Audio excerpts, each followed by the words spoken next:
હું તમને વિરાટ કોહલી કે સચિન તેંડુલકરનું ઉદાહરણ આપવા નથી માંગતો, કારણ કે હું જ્યારે ભણતો ત્યારે Sachin was like God of cricket, અને સચિનની મેચ જોવા માટે સ્કૂલ બંક કરી છે, પ્રિલિમ એક્ઝામના આગલે દિવસે ભણવાનું પડતું મૂકીને વર્લ્ડ કપની મેચ જોઈ છે.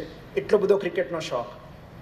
પણ તેમ છતાં હું તમને સચિન તેંડુલકર કે વિરાટ કોહલીનું ઉદાહરણ એટલા માટે નહીં આપું કારણ કે તેંડુલકર 10th પાસ નથી કર્યું અને કોહલી 11th છોડી દીધું. બંને ગ્રેજ્યુએટ નથી.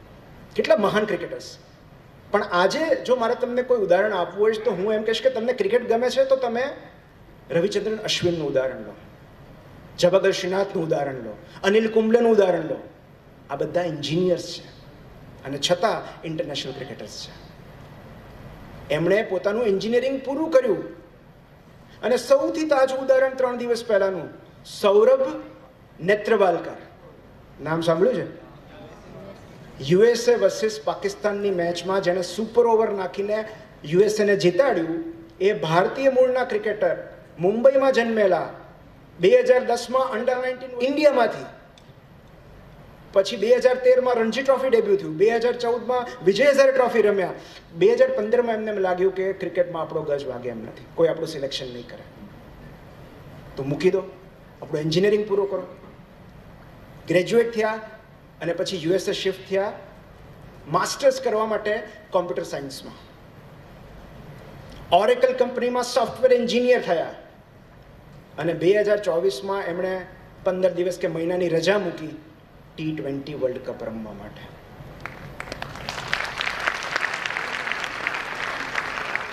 A full-time software engineer, a part-time cricketer, left arm pace bowler જેમણે સુપર ઓવરમાં પોતાના કન્ટ્રીને જીત અપાવી.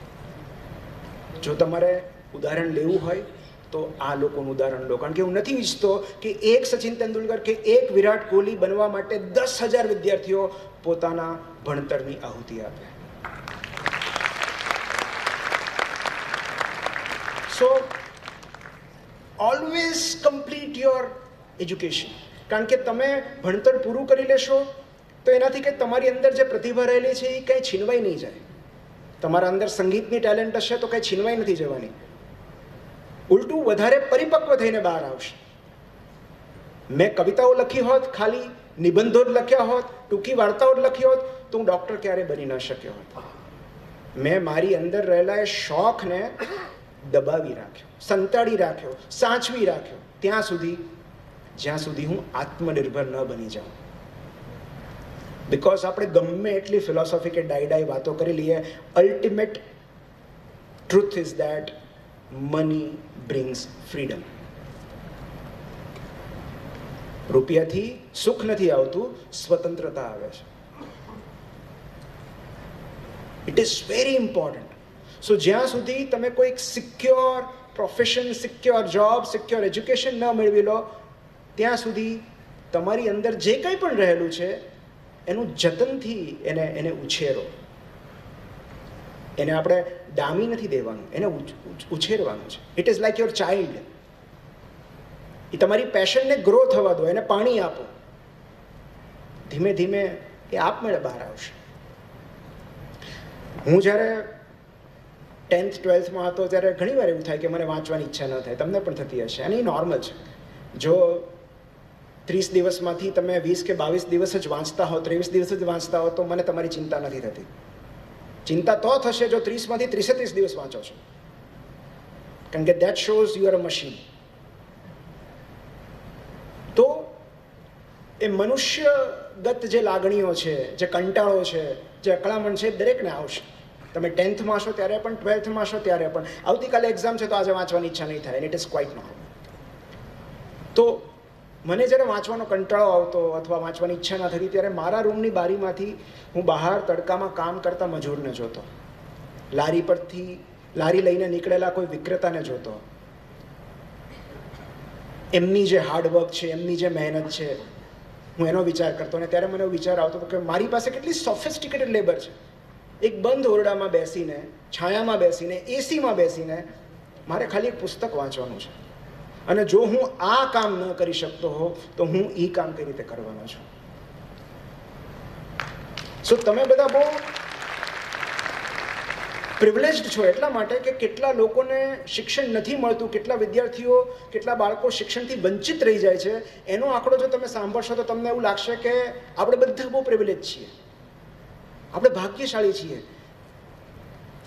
અને શિક્ષણ એ જાતમાં કરેલું એવું રોકાણ છે જેનું એક દિવસ એવું તમને વળતર મળશે ને કે તમે અચંબિત થઈ જશો. અને હું એને એન અવરગ્લાસ રોડ ટુ નોલેજ કહું છું. તમે એક અવરગ્લાસ જો છે એની ડિઝાઇન લાઈક આ ડમરું હોય અને એની ઉપર બીજું ડમરું હોય, પેલી રેતી એકમાંથી બીજામાં જાય, રાઈટ? તો જે નીચેનો ટ્રાયંગલ છે ને એ છે ફોર્મલ એજ્યુકેશન, ઔપચારિક શિક્ષણ. એ તમને અત્યારે એમ થતું હશે કે આ અત્યારે હું કામ આ વિષય ભણવાનો, સંસ્કૃત મને ક્યાં કામમાં લાગવાનું છે? ભલે મારા 100 આવી ગયા પણ સંસ્કૃત મને ક્યાં કામમાં લાગવાનું છે? શાકભાજીવાળા સાથે હું સંસ્કૃતમાં વાત કરીશ. તો કેટલા બધા વિષયો જ્યારે હું ભણતો મને એમ થતું હતું કે આ ક્યાં સાઇન થીટા અને કોસ થીટા ક્યાં કામમાં આવવાનું છે મારા, રાઈટ? તો નીચેનું જે સૌથી બેઝ છે એ છે ફોર્મલ એજ્યુકેશનનો, જ્યાં ક્યારેક એવા વિષયો ભણવા પડે છે જે આપણને ગમતા નથી, કામમાં નથી આવતા. ઇવન MBBSમાં પણ કેટલાક એવા ચેપ્ટર્સ છે જે મને એવું લાગે છે કે આ મારા લાઈફમાં ક્યાં કામમાં આવવાનું છે, પણ તેમ છતાં ભણવું પડે છે because it is a part of formal education. તો જેમ જેમ લેડરમાં આપણે ઉપર જતા જઈએ છીએ ટ્રાયંગલ નેરો થતું જાય છે. મતલબ આપણું જે સ્પેશિયલાઇઝેશન હોય એ વિષયો ખાલી એ જ આવતા જાય છે, બાકીનું બધું ધીરે ધીરે દૂર થતું જાય છે. જેમ જેમ તમે 10thમાં આવશો, 12thમાં આવશો, વિષયો ઘટવા લાગશે. પછી વિષય એક કે બે જ રહેશે પણ એમાં ઇન ડેપ્થ વાંચવું પડશે. સો as you go towards the apex of the triangle, specialise knowledge વધતું જાય અને જે બાકી બધું જે હતું બિનજરૂરી એ ઓછું થતું જાય. Then you come to the summit. શિખર પર પહોંચો છો જ્યાં તમે તમારું પ્રોફેશન પસંદ કરો છો. ઓકે, જેમ કે હું યુરોલોજી મેં પાસ કર્યું અને હું યુરોલોજી પ્રેક્ટિસ કરું છું. તો મારું યુરોલોજીની મેં એક્ઝામ આપી દીધી, મારું યુરોલોજીનું જ્ઞાન મેં બતાવી દીધું, સાબિત કરી દીધું, એન્ડ એ લોકોએ મને પાસ કરી દીધો. હા, પછી ક્લિનિકલ પ્રેક્ટિસ શરૂ થાય અને પછી અપડેટ રહેવું પડે, જર્નલ વાંચવી પડે, નવું શું છે, નવા પેપર્સ કયા છે. પણ પછી જો હું પાઠ્યપુસ્તક ન વાંચું યુરોલોજીના અથવા બીજું કંઈ ન વાંચું તો કોઈ મને ફોર્સ નથી કરતું. But then comes the second triangle, inverted triangle. એ અહીંથી શિખરથી શરૂ થાય અને આમ વિસ્તરતું જાય અને એ છે તમારું ઇત્તર વાંચન. મતલબ કે જે તમને તમારા પ્રોફેશન સાથે સંકળાયેલું જ નથી, તેમ છતાં જે પુસ્તકો તમે વાંચો છો, જે જ્ઞાન તમે પ્રાપ્ત કરો છો એ ઇન્ફિનાઇટ હોય છે, એ અનંત સુધી લંબાય છે અને એ તમને બીજા બધા કરતાં આગળ લઈ જાય છે. સો એક બહુ સરસ કોટ છે કે જે બીજા બધા જે પુસ્તકો વાંચે છે તમે પણ એ જ પુસ્તકો વાંચશો તો તમે ત્યાં જ રહેશો જ્યાં એ લોકો છે. તમારે એમના કરતાં આગળ વધવું હશે તો તમારે એવા પુસ્તકો વાંચવા પડશે જે અન્ય લોકો નથી વાંચી રહ્યા. અને આપણી સોશિયલ હાયરાર્કી કેવી છે તમને તો ખ્યાલ જ હશે. સામાજિક પદાનુક્રમ, હાયરાર્કી એટલે દરેકમાં હાયરાર્કી હોય. જેમ કે તમે IPSમાં જુઓ તો constable, head constable, sub inspector, inspector, DYSP, SP હોય ને બધા, IG, પછી DGP, બધું ટૂંકમાં એના ઉપર. એવી રીતે તમે કોઈ ઇન્સ્ટિટ્યૂટમાં જાઓ તો શરૂઆતમાં લેક્ચરર કે ટ્યુટર હોય, પછી assistant professor, associate professor, professor, dean. So એવી જ રીતે માત્ર સંસ્થાકીય નહીં, સામાજિકમાં પણ એક પદાનુક્રમ હોય છે. Class 4, class 3, class 2 officer, class 1 officer, gazetted officer. આ હાયરાર્કી ક્યાંથી આવે છે? માત્ર બે જ પરિબળો છે, એક અનુભવ, બીજું જ્ઞાન. The more knowledgeable you are, the higher you are placed.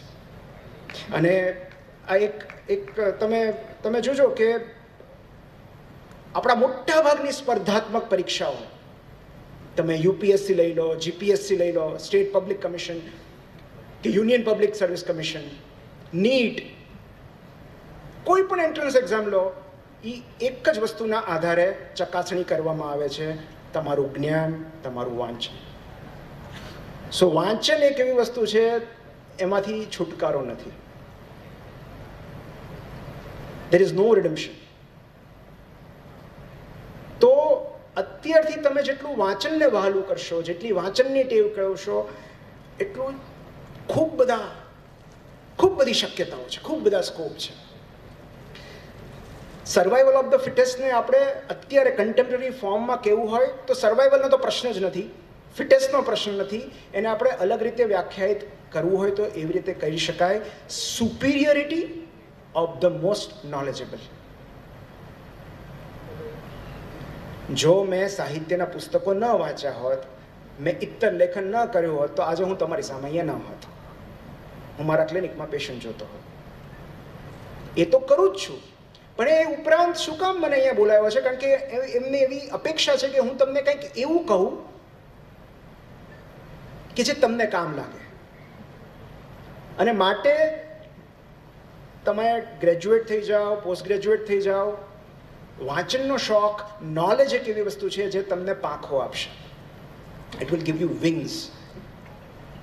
અને આ એક તમે એને કમનસીબી ગણો તો કમનસીબી, એક નિયમ ગણો તો નિયમ, કે કોઈ પણ જગ્યાએ, કોઈ પણ વ્યવસાયમાં theory always comes before practical.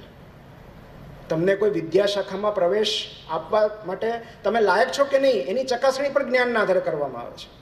જેમ કે મારે યુરોલોજીમાં એડમિશન લેવું હતું તો સીધું મને યુરોલોજીની તાલીમ નથી શરૂ કરી દીધી. પહેલાં મારે એન્ટ્રન્સ આપવી પડે, DNB CET SS, common entrance test for super speciality, જે નોલેજના આધારે લેવાય. એની પહેલાં સર્જરી, તો સર્જરીમાં એડમિશન સીધું ન મળે, માર્ક્સના આધારે મળે, વાંચનના આધારે મળે. એની પહેલાં MBBS. તો this is how we progress. કોઈ પણ એક્ઝામ હોય, સૌથી પહેલાં તમને તમારા જ્ઞાનની ચકાસણી કરવામાં આવે છે, તમે લાયક છો કે નહીં એ ચકાસવામાં આવે છે, અને પછી તમને કૌશલ્ય આપવામાં આવે છે. If you are sound in theory તો તમને પ્રેક્ટિકલ શીખવવામાં આવે છે. અને જ્ઞાન અને કૌશલ્ય જ્યારે ભેગા થાય છે ત્યારે તમારો રોજગાર કે તમારો વ્યવસાય નિર્માણ પામે છે. સો શિક્ષણ આપણને લાયક બનાવે છે. આટલા સુધીની વાતો તમને ખબર જ છે.